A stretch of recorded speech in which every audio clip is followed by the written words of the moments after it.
মানে কি দুইজন করে প্রত্যেক জায়গাতে ইউনুর সামনে গিয়ে বসে এইভাবে পায়ের উপরে পাও তুলিয়া, পাঁচজন করে বসে ডিসির অফিসে। আজকে আমি শুনছি এক জায়গাতে আত্মহত্যা করতে ইচ্ছা করে। আপনারা জিনিসটা বুঝতেছেন না কেন? যদি সরকার এদেরকে প্রোটেকশন না দেয়, আমার সামনে দাঁড়াবে, এদের 14 গোষ্ঠী আমার সামনে দাঁড়াবে। এরা গিয়া দলে বলে গিয়া যে কোনো একটা প্রশাসনিক মিটিং এ ডিসিএসপির অফিসে এমন ভাবে বসে থাকে এবং এমন ভাবে ডিকটেট করতেছে দেশকে, আপনি কল্পনা করতে। কালকে আমি শুনলাম সচিবালয়ে প্রত্যেকটা সেক্রেটারি এবং প্রত্যেকটা ওই যে উপদেষ্টার অফিসে, নাম এর মন্ত্রী কই, আমি উপদেষ্টা কই আল্লাহ, এদের অফিসে প্রত্যেক জায়গাতে মিনিমাম 5 উপরে 15 জন বৈষম্য বিরোধী ছাত্র আন্দোলনের নেতারা এখানে তারা এটা পরিচালনা করে। এটা মন্ত্রী বা এটা সচিবের ব্যাপার না, এবং তাদের ডিকটেশনে এটা পরিচালনা হয়। কত চাকরি হবে, কোথায় কার ট্রান্সফার হবে, একটা ট্রান্সফারে কত টাকা নেওয়া হবে, বেয়াদবের মতো কথা বলে। আল্লাহ এই বেয়াদবের হাত থেকে, এই বেয়াদবদের হাত থেকে এই দেশ উদ্ধার হওয়া দরকার। শুনেন, আমার ঈদের দিন আমার একটা ভাই, আপন ভাই হোক আর চাস্তো ভাই হোক আর ভাই হোক, যদি আপনি একটু শুনেন, 1 বছরের বড় হলে তাকে আমি সালাম করি। একজন মাস্টার সাহেব যাইতেছে রাস্তা দিয়ে, প্রাইমারি স্কুলে আমার পড়াইছে, আমি কলেজে, অত বড় নেতা দৌড়ায় গে স্যার সালাম করি। আমাকে উনি যেহেতু সরসরায় রসই দীর্ঘই পড়াইছে। একজন মুরব্বী যাইতেছে লাভ করে চেয়ার থেকে উঠে যায়। একজন বড় ভাই যাইতেছে সিগারেটটা লুকায় ফেলি।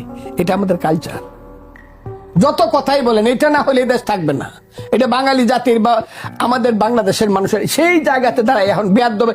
সে কি বলছে, আমাদেরকে চেনেন না, আমরা খালেদা জিয়াকে মুক্তি দিছি, আপনার নেত্রীকে আমরা মুক্তি দিছি, আমাদেরকে চেনেন না, আমরা আপনার নেতার কি ছাত্র আন্দোলনের যে সমন্বয়করা, তারা কি সরকারের অংশ কি অংশ না?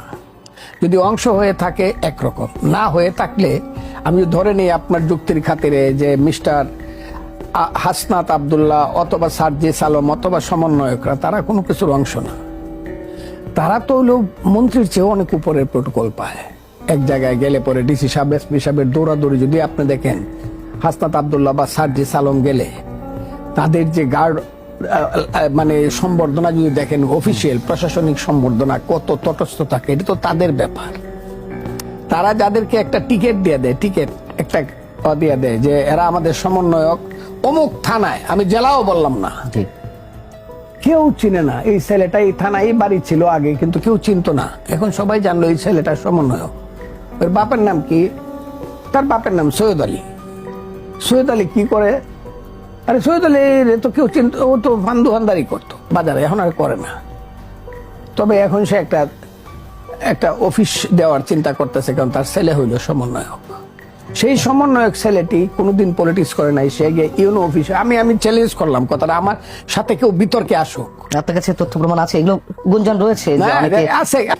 ইভেন কিছুদিন আগে বাংলাদেশের বিভিন্ন জায়গাতে স্বাস্থ্যকর্মী নেওয়া হয়েছে ওয়ার্ড লেভেলে। সেইটাও জামাত বা ওই যে বৈষম্য বিরোধী ছাত্র আন্দোলনের স্যারেরা যাকে স্লিপ দিছে, তা এই চাকরিটা প্রথমে 60% নিতে হয়েছে সিভিল সার্জনকে। প্রত্যেক জেলায় 60% তাদের লোককে নিতে হয়েছে। এটার কোনো এভিডেন্স আছে? মানে আমি একটু নিজে সাংবাদিকতার দৃষ্টিকোণ থেকে জিজ্ঞাসা করছি। এরকম গুঞ্জন আমরাও শুনছি না তা না, গুঞ্জন অবশ্যই রয়েছে, কিন্তু বাস্তবতার জায়গা থেকে কোনো এভিডেন্স কি পাওয়া যাবে? আচ্ছা, এই যে কয়েকদিন পরে, এখন তো উত্তর থেকে বাতাস আসছে, কয়েকদিন পরে যে দক্ষিণ থেকে ফাল্গুন মাসে দক্ষিণা বাতাস আসবে, আপনি কি বাস্তব কোনো এভিডেন্স দিতে পারবেন? দেখেন আপনি নাকি ফিল করেন? সেই ফিলিং এর জায়গা থেকেই আমি ফিল করি। আমার ফজলুর রহমানের 60 বছরের ফিলিংস মিথ্যা হতে পারে না। আমি আমার জেলার কথা বলছি। আচ্ছা, সবাই সবাই আমাকে বলে আমি পরীক্ষা দিছি এবং আমি 1 নম্বর হব, কিন্তু যে পরীক্ষার দরজায় দাঁড়াইছে সে চাকরিটা পেয়ে গেছে। আমার কথাটা খুব বোঝার চেষ্টা করি। এখন আপনি যদি বলেন, আমি বলবো সিভিল সার্জন অমুকের কথাই হয়েছে, কে গিয়া বলছে তাকে, এটা কি বলে? এটা তো হেলোর উপরে হয় আর স্লিপের উপরে হয়। আমি আপনাকে বললাম, কিশোরগঞ্জের জেলার সবাই জানে কার কথায় কিশোরগঞ্জের প্রশাসন চলে, কোন দলের কথায়, কার কথায়, মানে ব্যক্তি না, কোন দলের নেতার কথায়। 2টা দল, একটা হলো জামাত আর একটা হলো বৈষম্য বিরোধী ছাত্র আন্দোলন। আমি হাঁটতেছি, পাইলাম গিয়ে একদল ছেলেরে, আমি যাই না কিশোরগঞ্জ, এখন যাইতেও আমার লাগে, নিজেকে ছোট মনে হয়। আসসালামু আলাইকুম, বাবা তোমরা কারা? স্যার আমরা হইলাম সমন্বয়ক কথাটাও বলতে পারে না, তাই নাকি? সমন্বয়ক। পরে বড় ডাক করতে না, এটা ভুল করছে, সমন্বয়ক। তো বাবারা এখানে কেন তোমরা আসছিলা? ডিসি সাহেবের সাথে মিটিং ছিল। কোন ক্লাসে পড়ো? ফার্স্ট ইয়ারে কলেজে পড়ে, গুরুদয়াল কলেজ কিশোরগঞ্জ।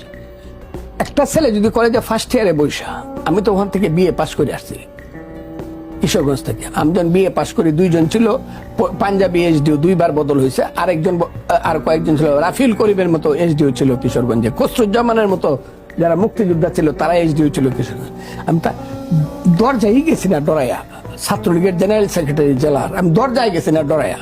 আমি আপনাকে খুব ক্লিয়ারলি বলি, এই যে বড় ভাইরা এখানে বসে আছে, যদি তাদেরকে এইভাবে সরকারি সহযোগিতা দিয়ে দল করা হয় কিংস পার্টি, অবশ্যই এটা বিরোধিতা হবে। এমন বিরোধিতা হবে, আমি জানি না কি ধরনের তারা যেটা মনে করে। যেমন একটা ছেলে বলতেছি, এটারও ছেলে কই, ও নাকি কি নাগরিক কমিটির কি আহ্বায়ক বা এই ছেলেটা নাসিরুদ্দিন পাটোয়ারি দল।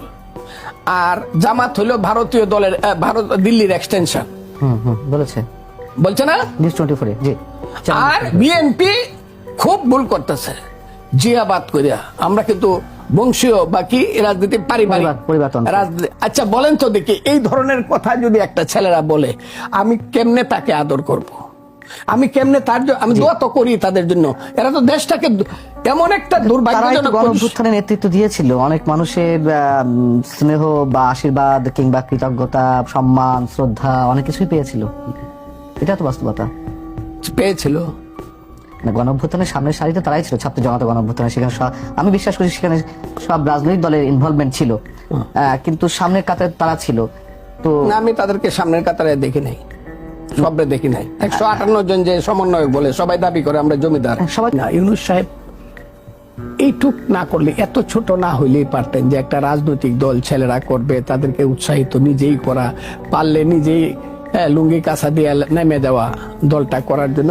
বোঝা যায় ভাই, যত বুদ্ধি করেই কথা বলুক, বুদ্ধিমান বেশি দিন নিজেকে লুকায় রাখতে পারে না জ্ঞানী মানুষের কাছে। বাংলাদেশের মানুষ হলো সবচেয়ে জ্ঞানী। বাংলাদেশের মানুষ কিন্তু সব বুঝে যে বুদ্ধি, দুর্বুদ্ধি, কুবুদ্ধি দিয়ে যা কারা কথা বলে, এবং মানুষ কিন্তু বুঝেই ফেলবে যে ইউনূস সাহেব একটা নোংরা খেলার মধ্যে নেমে গেলেন। এবং নির্বাচন এবং ইলেকশন, এই দুইটা কথা যখন বললো যে নির্বাচন আগস্টের মধ্যে দিলে ভালো হয়, আগে বলতো দ্রুত দ্রুত রিজনে, এরপর বলে আগস্ট, জুলাই আগস্ট। আচ্ছা ঠিক আছে, আপনাদের পছন্দ না হলে বলতে পারেন যে আরো 1 বছর দেন, 6 মাস দেন, এগুলো বলতেছে, এগুলো হতে পারে। আর বলেছিলেন উনি যে সন্তানেরা যদি নতুন দল করতে পারে তাদেরকে অভিনন্দন, তবে দল করতে হলে সরকারে থাকতে পারবে না। এটা কিংস পার্টি যাতে না হয় আমাদের দেশে। এই কথার পরে ফখরুল ইসলাম আলমগীর সাহেবের মতো একজন ভদ্রলোককে, রাজনীতিতে সবচেয়ে ভদ্রলোক যে কয়েকজন মানুষের নাম উঠে আসে গত 15 বছরে, এর মধ্যে ফখরুল ইসলাম আলমগীর অন্যতম। কত গালি যে তাকে শুনতে হইলো, কত ধরনের কুৎসিত সমালোচনা তাকে শুনতে হইলো, এটা বলে শেষ করা যাবে না। আমি যে এখন আপনার সামনে কথা বলছি, কত ধরনের গালি যে আমার মা বাপ মৃত্যুর পরে শুনবে শুধু আমার জন্য। আমি কত যে খারাপ মানুষ। আমি একটা কথা বলেছিলাম, কি অপরাধ আমার আমি জানি না। আমি বলছিলাম এদেশে, এদেশে ওয়াজ মাহফিল হবে, মিলাদ শরীফ হবে। আমিও ওয়াজ মাহফিলে দিনের রাতের পর রাত বসে রয়েছি। মিলাদ মাহফিল আমি মাসে মাসে আমি পড়াই, আমার বাড়িতে পড়াই, হাইকোর্টের মাজারে পড়াই, মসজিদে পড়াই। কিন্তু এটার তো একটা সীমা থাকতে হবে। সীমা পরিসীমা নাই তো দেখতেছি। আপনারা রাত্র সন্ধ্যা থেকে ধরে ভোর রাত পর্যন্ত মাইক লাগায়া কে অসুস্থ, কে মারা যাবে, কোন বৃদ্ধ মানুষ আছে, কোন ছাত্রের পরীক্ষা আছে, স্কুল কলেজ বিশ্ববিদ্যালয়ে কিছু দেখেন না।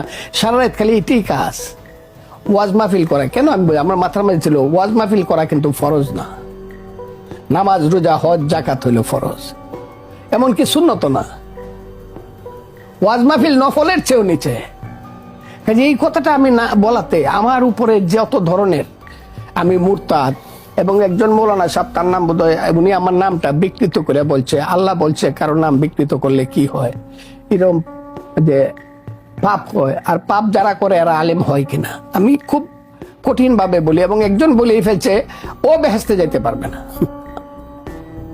আমি খুঁজতেছি এখন বেহেস্তের টিকিটটা বোধহয় আটকায় রাখবো। এই যে দেশটা হয়েছে, এই দেশটা চাই না। আমি মুক্তিযোদ্ধা, আবার বলছে আমি মুক্তিযোদ্ধা, আমি রণাঙ্গনের মুক্তিযোদ্ধা, এবং যুদ্ধ আমি আমি আজকে দেশ যা হচ্ছে, এই ছেলেরা যা করতেছে, যা করতে যাবে, আমি জানি না কি হবে। আমি তাদের ভবিষ্যৎ ভালো কামনা করি, কারণ পিতা সবসময় সন্তানের ভাগ্যকে ভালো কামনায়